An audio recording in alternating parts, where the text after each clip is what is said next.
Yeah, we're definitely getting food. We are running low on money, though.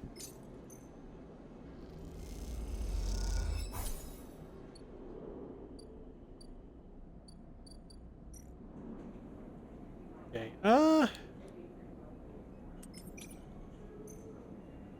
worth it just to get a bit of extra cryo if I do. Okay, thank you. I didn't want another bad roll. Want to get enough cryo to at least try and get another,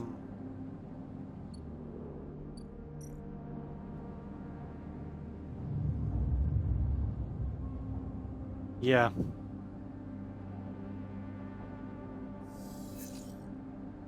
Stabilizer, that's what I'm looking for.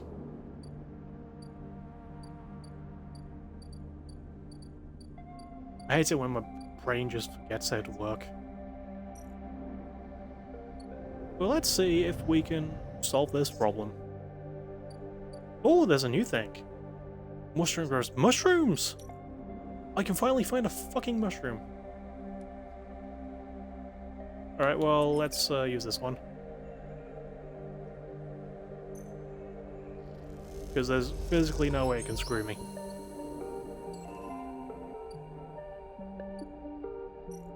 Mushroom groves. Collect spores. While the grove mushrooms are dangerously consistent, spores provide a chance to gather or study these species in an untouched form. Forage for fungus. The fungus that grow in the deep groves of the greenway are typically avoided, but those with sharp eyes might find useful fruiting bodies. My first time hearing the term fruiting body. The aviary. Clear overgrowth. Once a corporate garden for impressing guests with gene-tweaked birds, now this chamber is a mess of overgrowth. You can change that. Sunlight refuge. Cut away the choking vines, stop the rot, and this place could be turned back into a garden. I mean, I don't see why not. And it's a completely safe thing, so I'm not likely to roll bad.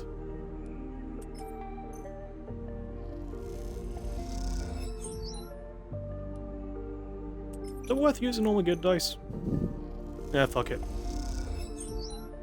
See if I can just take care of this now.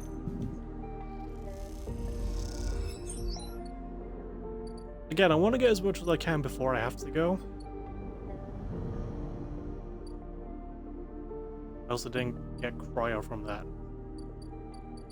Probably go get some. No, I didn't mean to do that. I mean, muscle memory, but like, yeah.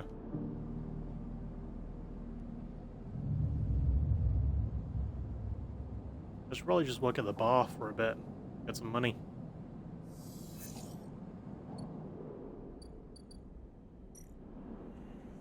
I got some good dice. I may as well.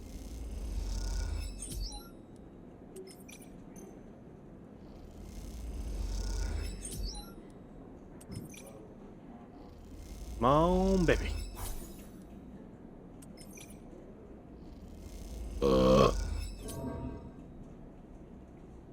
That did cost me energy, but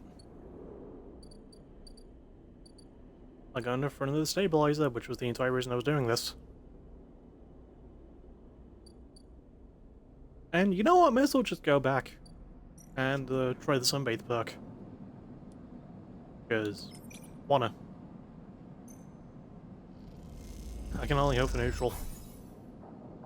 Oh! Well, thank you. I forgot there's like photosynthesis.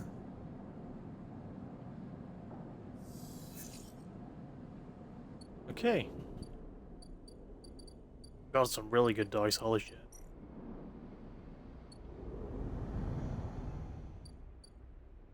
And I did say I want to focus on this, so I say we finish it at the very least. If the game's kind. And it is! That's lovely. So what does the aviary get me? Oh, I input a spore and I germinate them. The old growth of the aviary has created a rich medium into which you can place the spores from the groves. They'll grow well here. Fungal beds. The moist corners of the aviary make the perfect beds for the spores. Once they are filled, they can be left to grow. By the way, I've got no problem with the word moist. I think moist is a pleasant word, especially if you're describing a cake. The word runny, though. I hate the word runny. That's 2 spores. How many mushrooms do I need for emphasis? 3, right?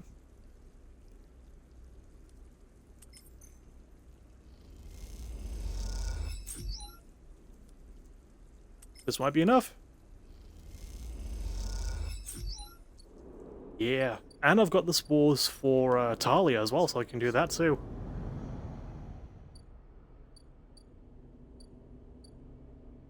Yeah, Ruby, I don't really care about you, to be honest. So a truck out into Greenway. I mean, I know where the unlock thing is. Because I came across that by accident. Huh.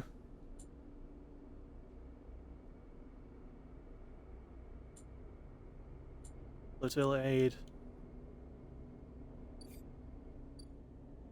I'm just gonna go here and give... yeah. There we go. Girl fricassee. Emphasis eagerly takes the bright yellow gorilla caps. He seems pleased with them. Gorilla prep. Emphasis working on gathering the ingredients and preparing the mushrooms. He doesn't like to rush things. Oh, so he's just gonna make me food now? So I don't have to pay for it? That's awesome. And I do have a spore, so... I need 3. So I should go back to the garden then. Again, at the very least, I just want to help the people I like the most. And Talia, Emphas, Mina, and Lem, I like all those.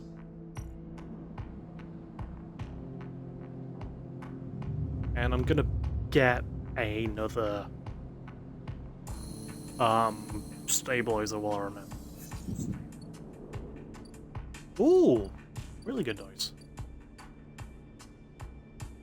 I can get food if I haggle though. Do I do that? I think I'll do that.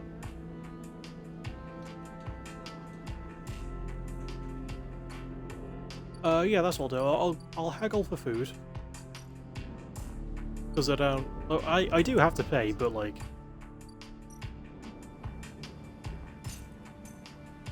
And how much does that give me again? Okay, that's enough. I think it costs the same, so I think I... Yeah, no, that was 16 cryo, and that's how much it costs to get the mushrooms, the food from Memphis, so... Yeah, no, that makes sense, yeah. I really enjoy like putting this together in my brain. And you need a spore. Oh! Oh, yeah, okay. Hopefully I get 2. I can put 1 in here. Yeah, hell yeah, exactly what I wanted. No, not that.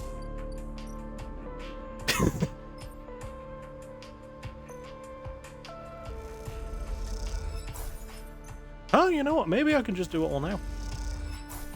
I'll germinate here and then give the last one I need to Talia. I've got the dice. Probably try and save a bit of money though, because I didn't get that stabilizer like I said I would.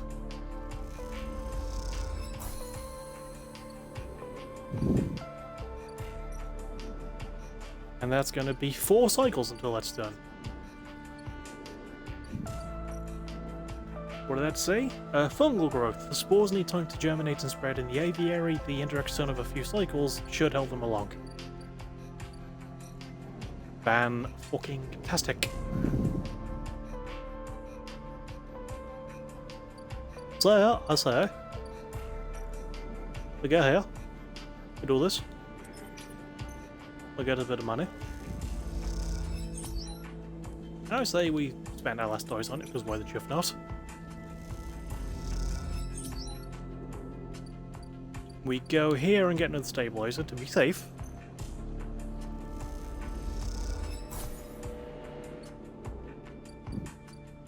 Go, and we give this last sport to Talia finally. Talia has no spores now, time to put the Overlook Distillery into action. And that's 6 cycles. I really want to see these ones through. What else can I do? I mean, I'm not really keen on the disabled tracker thing. Bring mushrooms to the briar.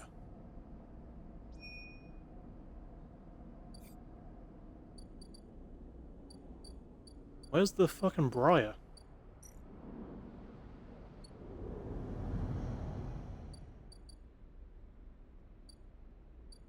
This is where I get mushrooms. Oh, there's the briar. So I could do this.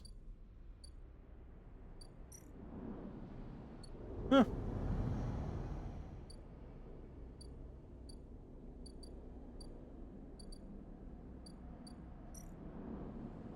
I get good dice, maybe, yeah.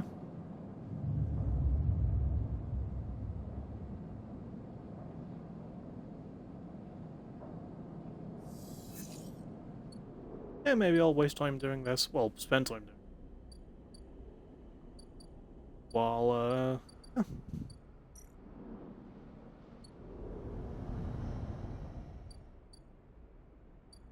Actually, let's spend a bit of time getting some more cryo from our job at the bar.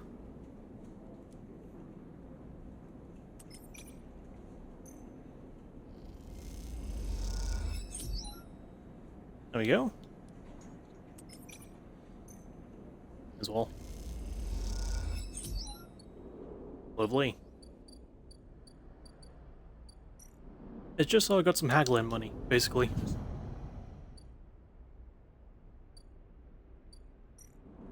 Alright. This isn't gonna get me two. Nah. And I need to.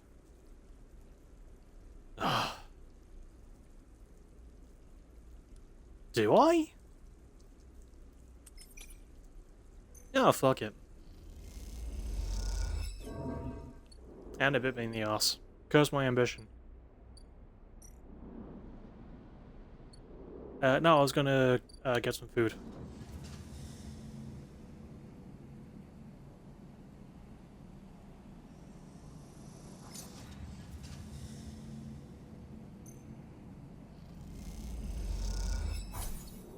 Thank you.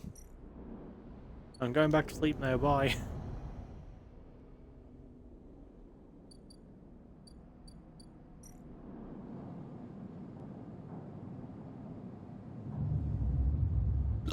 Pardon me.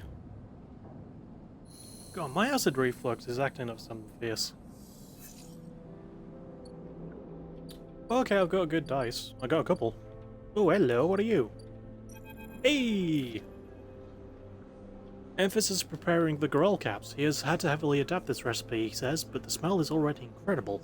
It emanates from a strange purplish-white bulb you have never seen before, and he is slicing it finely. He brushes and slices the mushrooms and then places them in the wok with the sliced bulb in the oil. They caramelize there in that well-worn crucible. He adds liquids transparent and opaque and then turns down the heat. A sprinkle of leaves is the final touch.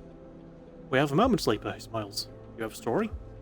Something in the scent of the food gives you a feeling of nostalgia, something distant and melancholic. It seems like the story should match that feeling somehow, and maybe you will feel better for telling it.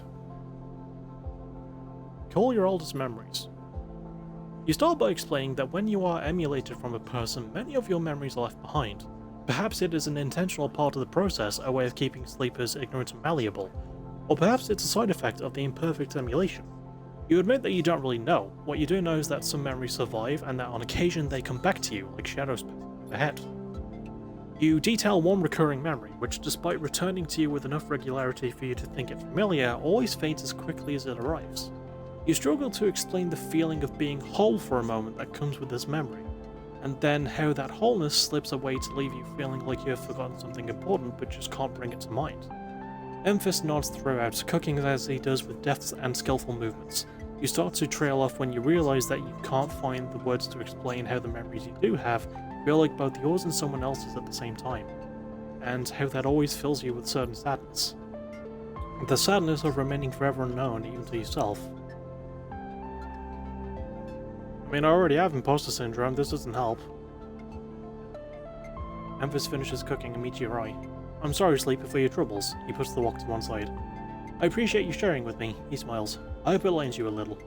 Passes you a bowl and heaps the garrals into it, their yellow colour mixing with the pale sauce and walls and blooms. Eats. The dish is delicious, filling. It warms you as you eat in a way you weren't even sure your body could be warmed. It is a small mercy, you think, that has not left you this pleasure. Stomach. Any of the features of frames. Many of the features of frames are there to simulate human experience. You know that much. Emulated minds cannot be required, so their need for embodied experience must be met. That is why you breathe even when you do not need air. Without that simulation, the sensation of drowning would be unbearable. Food serves another purpose. Your frame is able to metabolize it to produce energy from the raw material. Vitamins and minerals are excess, of course. Your frame only needs raw power, so much is wasted. And yet, while you eat this food and feel that warmth, nothing feels wasted. It all means something to you. As you finish, Emphas takes the bowl, the last of his cleaning. He smiles at you, and neither of you feel the need to say anything. Instead, you simply exchange nods and walk your separate ways back into the bright market, somehow changed. That was a truly warm arc. That was lovely and nice. I really enjoyed that.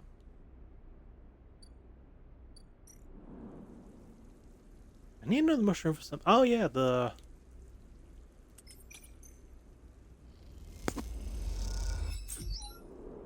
I accidentally hit my mic there. I was reaching out to scratch my ear. And I've got the 2 caps. So here's your caps.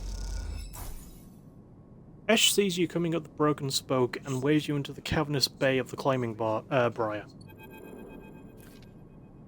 You came! Peak smiles as you walk into the climbing briar's cargo hold behind a gloomy Ash. They brought mushrooms. Ash tosses the mushroom caps onto a crate, raising her eyebrows at Peak. Peak gives her a look. Thank you, Sleeper. They pick one up and sniff at it. Are these edible? I'm not gonna tell you. Yes. Peak turns the cap over in their fingers before putting it down. We're not used to fresh produce. We're not so used to fresh produce. Ash is securing crates as she speaks and doesn't look up. Hawthorne doesn't have much in the way of farming. Hawthorne? The installation we grew up on, Ash whispers, wipes off her hand on a rag. XPR loves to name their property after natural things, but that's about as far as their relationship with plant life goes. What's XPR? Is this an interrogation? She glares. She does look quite angry in her portrait, to be fair. Either way, we are done with that place, which is all you need to know. Ash leans back against the crate she was securing. We are going to need more than a few mushrooms if we want to help those refugees, though. What do they need? What do they need? Food, water, components, a whole lot of things. Okay, but what do they need that I can get? Ash stands and walks over to the mushrooms you brought, placing them into a small container with care. The problem isn't just getting supplies, it's getting them through to the ships. Do I just fly around? And get the briar seeds for breaching quarantine? No thanks, she laughs. We were lucky we got here before the cordon was set up. That's the only reason we're on this side. Why is there a quarantine? Pete jumps in. The Eye has a closed-loop life support system, just like any orbital installation. Any unfamiliar illness or significantly increased strain on life support could cause a cascading collapse in its systems. Good alliteration. Ash scoffs. Are we making excuses for these bureaucrats now? Peak turns. We're being realistic, Ash. But these people aren't an increased strain, they're living people, Ash stares at you. Even calling them refugees is just a way of turning a lot of scared, desperate people into a single monolithic group. Ash slides the container full of mushrooms into one of the cargo hold racks. Look, as much as I'd like to chat, we've still got a lot of space to fill in this hold, so if you're going to help... I think Ash is trying to say we need your help and quickly, Peak says, glancing at her. The refugees behind the cordon, they won't be able to hold out indefinitely. We need to get supplies to them in the next 12 cycles, or, Ash steps forward, or Havenage will have to bear the responsibility for whatever happens next. What can I do? There's 3 things we still need to secure. Water, food, and scrap components for ship repairs. Ash gestures to the storage containers around the hold. Water we can find a way to source, or my preference, just siphon off from the underground reservoirs in the Greenway. Peak raises her eyebrows. Ash? He ignores them. For food, things could be tricky. Those mushrooms are delicious, I'm sure, but no way we can get enough volume to feed a flotilla. However, I saw an algae stack on the way over. If we can get access... No more stealing, Ash, Peak's eyes. I didn't say steal, she says to them indignantly. If we can get access, we can work the stack, harvest some algae for the flotilla. Those stacks churn out vast quantities in short timescales. And the repair components? Peak asks tentatively. Ash smiles. Just like Rangy Peak, this whole place is made of scrap. She shoots you a glance. And I'm sure the Sleeper has their sources, they can bring them right here. We get everything before time runs out, perfect. We get most of it, also good. Either way, in 12 cycles I'm going to take what we have and go. But how will you get through? Ash shoulders a container. I thought I'd leave that up to you, Pig. They flinch. Are you serious? Ash, I know we said we would help the flotilla, but at what point... They stop, take a breath. Take this seriously, Ash. I don't know the first thing about breaching a quarantine cordon. Maybe not, Ash looks at you, but they might. They slipped out from an astronaut facility, didn't they? Plus, they've been here longer than us. You were always trying to get me to find help. Well, here it is. She gestures at you. Help. Pete glances between the two of you. I swear to... They sigh. I need to think this one through. Meet me at the cordon in a couple of cycles, Sleeper. Maybe we can figure something out. Meanwhile, Ash Meteoroi, you can help me acquire the supplies discreetly. She smiles. We have to keep this quiet, keep Havenage out of the loop. Once they get suspicious, this is over for all of us. This all certainly seems a little too real and too dangerous. You've only just found your feet in the eye. This is not a time for causing trouble. I mean, I'm near finishing the game, I think. Come find us. We'll be out there trying to pull this all together. Ash goes to the back of the hall to start packing another container. Peak, come help me. Peak glances back at her. Sleeper, look, we didn't choose this either. They lower their voice. Help us finish this. We set up a base camp on the Broken Spoke. You're welcome to rest there in any of the cots while we work on this. They smile. We're in this together. Peak! Ash shouts, and they walk back into the hall to help with the container. As you leave the climbing briar, you look out at the broken edge of the ice ring, where Havenage the cordon blinks with tiny red lights. What are you getting yourself into?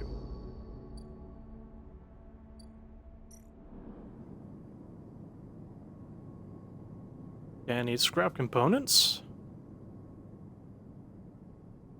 Scrap the flotilla. One of the three things the flotilla needs are components for repairs.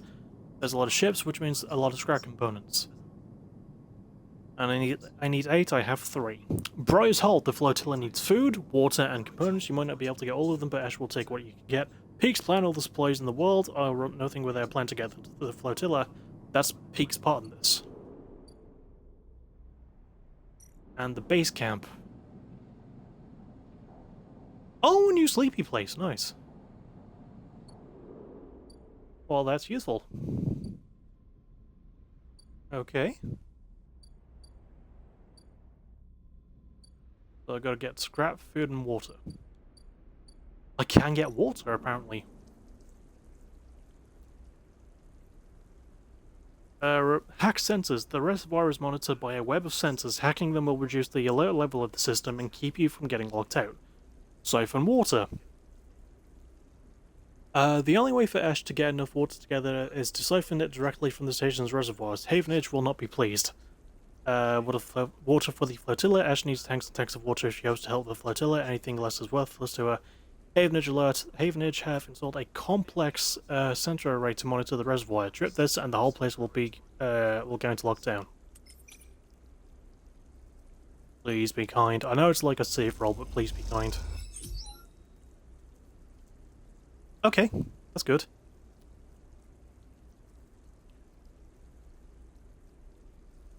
Oh. Oh, I think I see.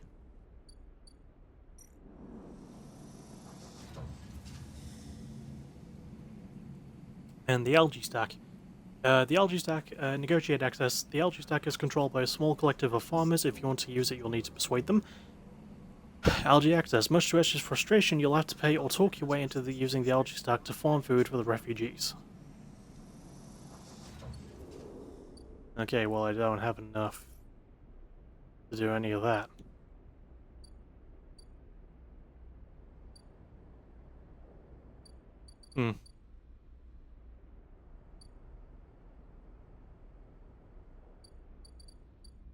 Oh, I think I'll sleep.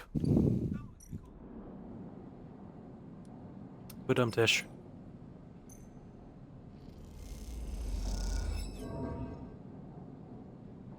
we go.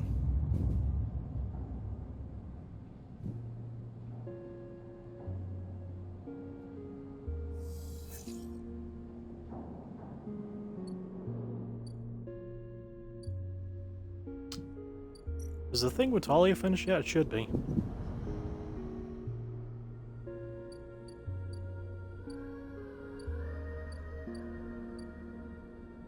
No, 3 more cycles. I've also got to get scrap somehow. Can't I just buy it though?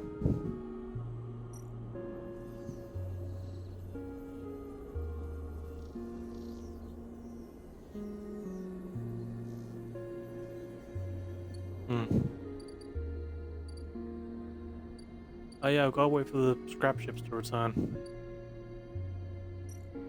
Oh, the merchants.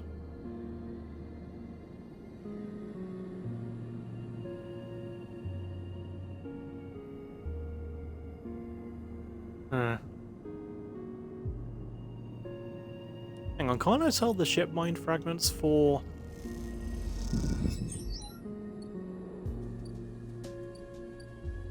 more cryo? Not cryo, ship parts?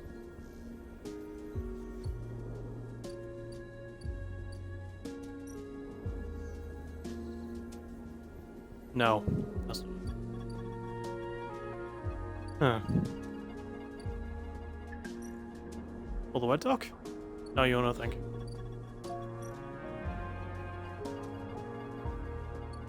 Oh, you'll be back on the next cycle though, that's good. Alright, well, let's use our better dice. Try and get a bit of water, I suppose.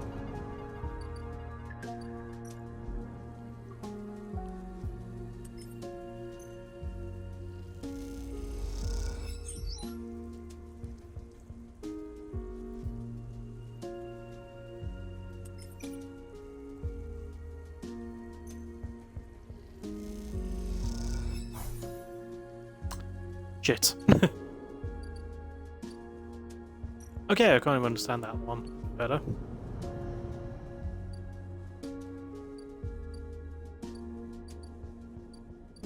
I don't think I'm going to be able to get that all done, though. I'm going to try.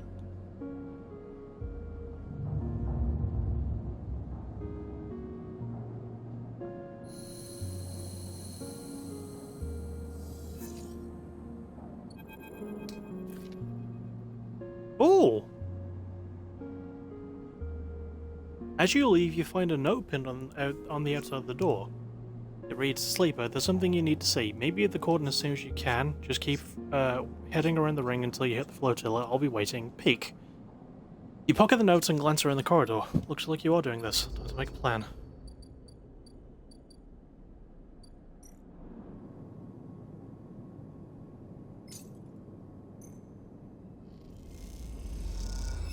Play a bit of scrap.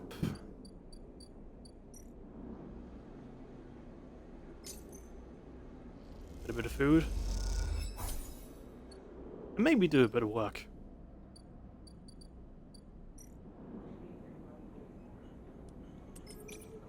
And this is my best shot. And it turned out surprisingly alright.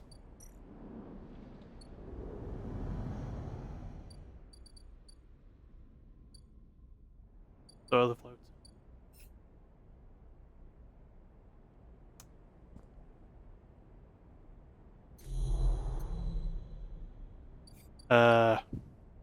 Oh, there you are, Peek.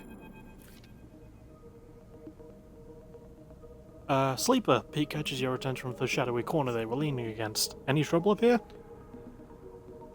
No, not really. Good to hear. Come take a look at this. They beckon you over to a nearby window which looks across the ruined ring to the blinking red lights of the Havenish cordon. That must be that thing, there, the sort of big yellow thing. The cordon's temporary structures, a net of metal struts meant to detect and dissuade any ships from entering or leaving the flotilla, just jut out into the back. Into the black, excuse me, and all around the Turks flit, securing them in place and tending to the red blinking drones that demark the quarantine. It's an impressive and worrying sight. What do you think? Peek interrupts your thoughts. How would you get through? use one of the tugs. As an escort, you mean? I doubt we could fit all the supplies on one of those tugs, but if it seemed like the Briar was being officially escorted through the cordon, Peak squints at the red lights, but then we'd be stuck inside. Peak turns away from the window and rubs their forehead. Ash has really wrapped us up in something here, hasn't she? The question is spoken under their breath and they don't seem to expect an answer. The silence grows. Why are we helping? Peak looks up. You don't think it's a worthy cause? They pause. We ran into them when we escaped Hawthorne. Ash insisted we investigate their distress signal. I'm not saying we shouldn't have. Peak stares out the window at the distant blinking lights of the arrived ships. It's just... Peak brushes back their hair. Forget it. Let's focus on the plan. They flash you an easy smile. It doesn't matter why, we are the ones who are going to help them. The way I see it, there are 3 parts to making it through that cordon. They gesture out the window at the strange structure. Deception, distraction, and speed. We'll need all of them for a clean passage through. Deception means tricking the cordon security into thinking that we're meant to be there. Maybe a tug escort would work, anything that makes the Briar look official. Distraction, meanwhile, will be all about diverting attention so that no one looks too hard at what the Briar is doing. If we can create a gap in the cordon scanning and deterrent systems, that should keep them busy. Finally, speed will mean making sure the Briar is ready to roll. Perhaps we can do a little work on the ship to get her ready? I surely wouldn't mind. They lean back from the window. How does that sound? Risky. Well, they smile. Yes, there's always going to be risk. That's how this works. You've got to be on board with that. I mean, it is one of the dice settings. Peak looks down at their slate. 10 cycles left. They glance out the window at the cordon nervously. 10 cycles to gather the supplies and to prep this plan. It's tight. Very tight. Peak looks at you. If this goes wrong, they sigh. Just get out, okay? They squeeze your shoulder. I'll follow Ash anywhere, but you don't need to get dragged down with us. Okay, I'll just leave. It won't come to that. Peak rounds up a little. Of course, but just keep that in mind.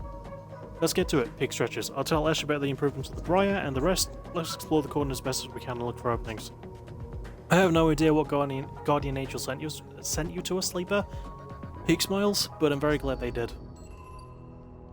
I've got to breathe more. Just in general, I need to breathe more. Ah, okay. Well, there's not a timer on that, so I'm not too concerned.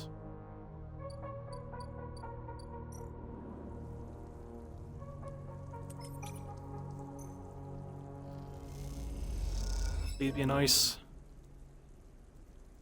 Okay. That's not good.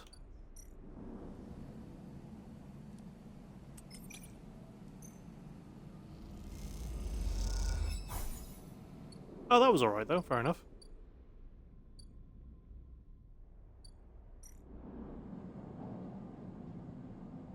I think just to give us a chance we might have to use the stabilizer. No, we'll be okay, we'll be alright. I'm not gonna rush that.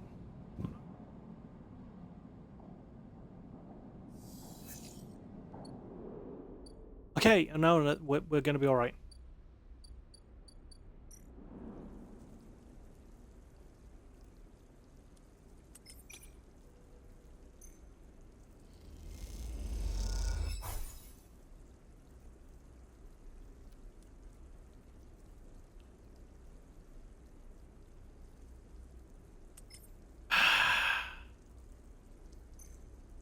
I think I do guarantee that. Kind of have to. I just don't want the alarm on me.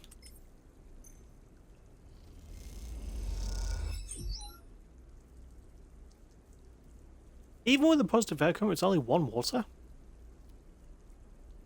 Come on, dude. Gave me more than that.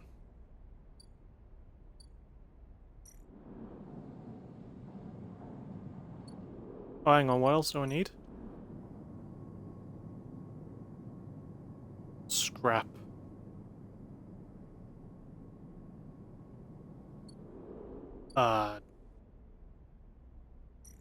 Fuck. Okay.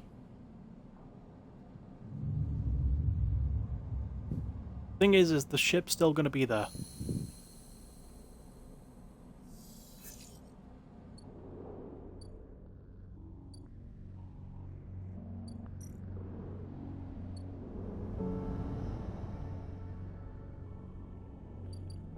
on. Okay, it's still there for another 2 cycles.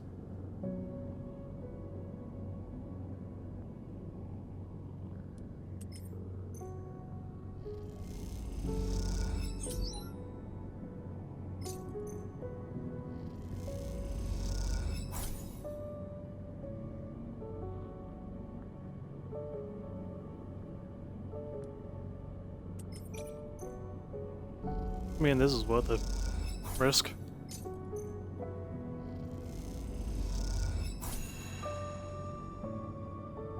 Damn it, I can't get any more scrap.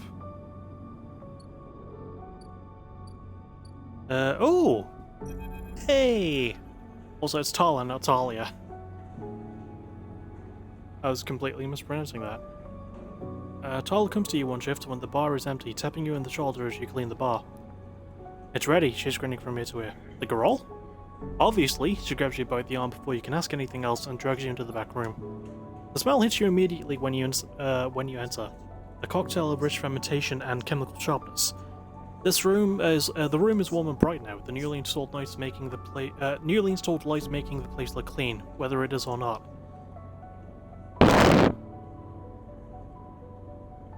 Needed a breath. Calm down. Okay. I'm good. Sound? Okay, yeah, I'm picking up. It was just a bit weird. Tala has already pulled up a couple of stools around a metal crate, where 2 glasses with a few fingers of Pelgarol sit inside it waiting. She smiles. I haven't even tried it yet. You can see she's nervous. You both sit at the makeshift table, the slight strangeness of the situation making you both jumpy. Tala hands you a glass. Cheers, she says solemnly, and knocks the glass back. You do the same. The first sensation is burning, a sharp nose-clearing blast of alcohol that has your brain querying whether you would like to activate safe mode. You gulp the drink back, and it is only then, behind the burn, that you taste the earthy tones of the mushrooms, the wood, and the soil, left behind like sediment, barely there. Strong. Tala nods vigorously. Woof, that was heavy. Maybe it needs diluting? Tala swirls the growel in a glass. That might work. Open it up a bit. Tala grabs the metal bottle from the newly installed work surface and adds a few drops of water into the growel. Try again? This time the burn is a warming glow, harsh but fading off, and the woodiness less heavy. You taste something floral in among the marshy decay. Something fresh and bright that you never expected to find. Fresh and bright that you never expected to find. Both you and Tala meet eyes. It's really good, right? Definitely better. You notice in texting the sip. Damn good. Tala pours out some more growel and then adds some more water, the action's already taken on the quality of a ritual. Both drink. Tala tucks her feet up beneath her on the stool, folding her legs. She looks down into her glass and swirls the liquid thoughtfully. What's on your mind? Tala looks up at nothing in particular. My father opened this place, you know, he says out of nowhere, a thought suddenly becoming words. It was his attempt at making a life for us, for my family, when we got to the Eye. You were refugees? From Sinza, yeah. It's one of the Ember's lesser moons. It's one of Ember's lesser moons. He takes a drink. I don't remember much, I was only tiny when we came. I was just thinking about something my father told me. When he first set this place up, he wanted to call it the Bantayan, but he was afraid it would scare off the customers, so he kind of translated it. Hence the Overlook. Or Bantayan. So is she Thai then? Because that's a Thai-sounding name. And these past few cycles, where when I've been in here, I've been thinking that I should rename the place. He looks at you. The Bantayan. What do you think? What does it mean? It was translated. I'll ask it anyway because it's a funny option. Dad said he translated it to Overlook, so something like that. Watchtower, maybe. Lookout. Tyler picks up a glass. That settles it then. To the Bantayan. You both clink your glasses and drink up. He hisses through her teeth. Still harsh. She laughs and suddenly grabs your shoulder. Oh, Sleeper! I totally forgot. She stumbles to her feet. She lurches over to the corner of the room, covered with a plastic sheet, and whips it off like a magician performing a trick. And the flowers and the girls are still standing. Beneath it is a neat little kitchen, a sink, a work surface, and a compact oven with a hob. Your kitchen. Me am Chef Man? Well, Chef Person. I think the sleeper has non-binary pronouns by nature. She doesn't give you time to respond. You can come make stuff here anytime as long as you promise not to raid the mushroom farm. I need those for the Garol. I was thinking too that if things pick up, we can start serving proper food at the the Bantayan. She left. Do you like it? It's perfect. Tyler gives you a hug, then quickly stands back. I'm sorry, I'm so glad you're here, she grins. Me too. I like Tyler, man. As Tyler tidies away the glasses, you inspect the kitchen, checking that it all works. It's small and salvaged, but after what you've had to put up with, it seems like a dream come true. Later, when she's done for the day, Tyler comes back through to the bar, and you share a glass of the good girl, the one she didn't distill. And this time, you talk about nothing in particular, sharing stories about regulars or discussing the best place to eat on the eye, which, after everything that has happened, feels like a nice change of pace. When it comes time to leave, you promise to cook for Tala and agree to let her know which shift you'll be working in the coming cycles, and then slip out into the cool of the rotunda. And in this moment, you feel, for once, at home.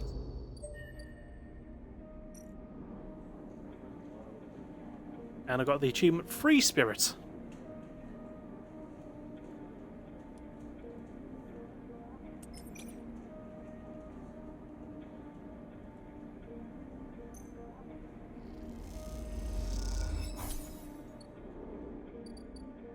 I don't have a lot of money, so I should really try and get more.